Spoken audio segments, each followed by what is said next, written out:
What's up, everyone? I'm Blessed Beats. Writer's block, beat block, dreaded words, never finished a song at all block. We've all been there, and we're probably going to end up there at one point or another once again. The reasons for this can be many. It can be lack of motivation, lack of routine, inexperience. Sometimes it might not even be the right time to be forcing music out of yourself at all.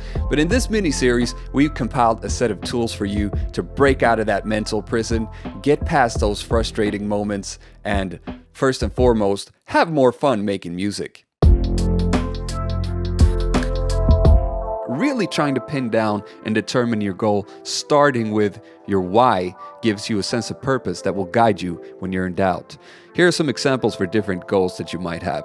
Learning a new technique, developing your skills, bonding, self-expression, entertainment, contribution, practicing social skills, even making money or impressing somebody. All of these goals and intentions are perfectly valid, but it's a good idea to get to the core of why it's important to you. If, for example, your main goal is to make money, that's all good, but for emotional well-being, it's not sustainable.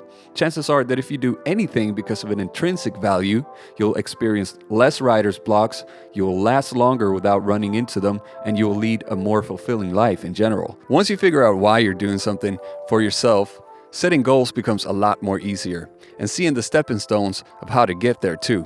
All you need to figure out from there is the what, the how, the when, and the who. Staring harder at the screen is proven not to work. If you don't have any motivation or actively wait around for inspiration to strike, you will go nowhere. We need inspiration. Inspiration breeds motivation, and motivation leads to action. So switch it up, switch your environments, soak it all in, take some time off, and give room for that inspo genie to land on your shoulder and whisper the words of inspiration. We can't be sure when the inspo genie strikes, but when it does, make sure you have a notepad and a way to record your voice close by so you can capture those ideas. Maybe your laptop is close by and Soundation is there to make them real. Coming up with a theme for the song will help you paint a mental image of the end result and give you a sense of direction. Everything you do should serve this. You can start by brainstorming. Let's say we're making a cowboy themed song. What are the first three things that you think of? I can already hear the main elements pretty clearly here now. It's a banjo, a harmonica, and a steady rhythm somewhere around here. Keep that thought alive, and every time you come up with a new idea, write it down or record it or do something to keep it at the top of mind. Once you have a couple key elements, just let your fantasy do the work for you. Let the melody come to you, etc.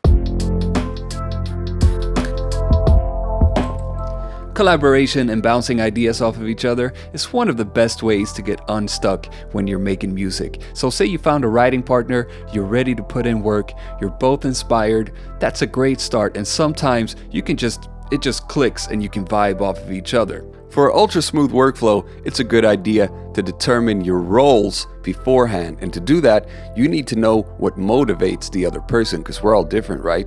So have a conversation with your collab partner where you ask each other questions like, which part of making music do you enjoy most? What do you consider yourself best at? How much time do you like to spend on a session typically? Depending on how many people are involved on a project, your roles will look different. For example, Jamie might focus on drum patterns, Sophie makes bass and keys, while you focus on arrangement and transitions.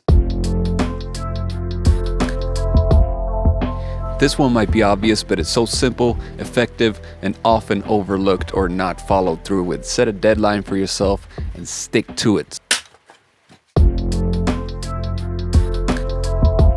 Psychologically related to the last point, making a challenge for yourself puts an expectation on yourself to live up to.